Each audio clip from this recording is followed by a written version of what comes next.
Hello friends, कसे आहात? मजेत ना? आज आपण बनवूया झटपट मटकीची भाजी। ही भाजी तुम्ही टिफिनला घेऊन जाऊ शकता।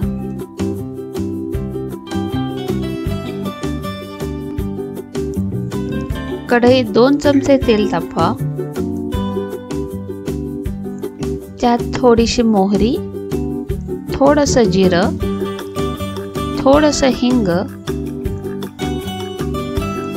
क्रश केलेलं लसूण, क्रश केलेलं आलं, 4 ते 5 कढीपत्त्याची पानं, खमंग फोडणी करा।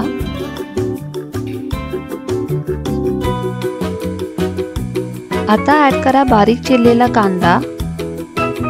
2 ते 3 मिनिटं फ्राय करा। आता ॲड करा बारीक चिरलेला टोमॅटो। चांगला एकजीव करा। आता ॲड करा लाल मिरची पावडर, गोडा मसाला आणि हळद। मिश्रण चांगलं एकजीव करा। आता ॲड करा मोड आलेले मटकी।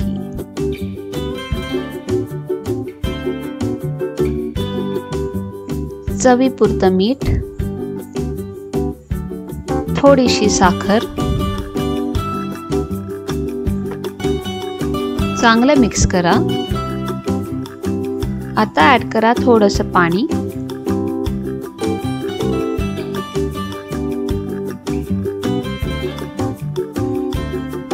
झाकण लावून मंद आचेवर भाजीला 10 मिनिटं शिजवा।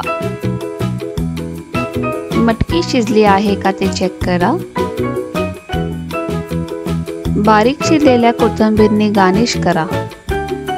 मटकीची भाजी तुम्ही भाकरी, चपाती किंवा डाळ भाताबरोबर खाऊ शकता। रेसिपी आवडली असेल तर लाईक करा, शेअर करा आणि सबस्क्राईब करा। पुन्हा भेटूया नवीन रेसिपी सोबत। बाय।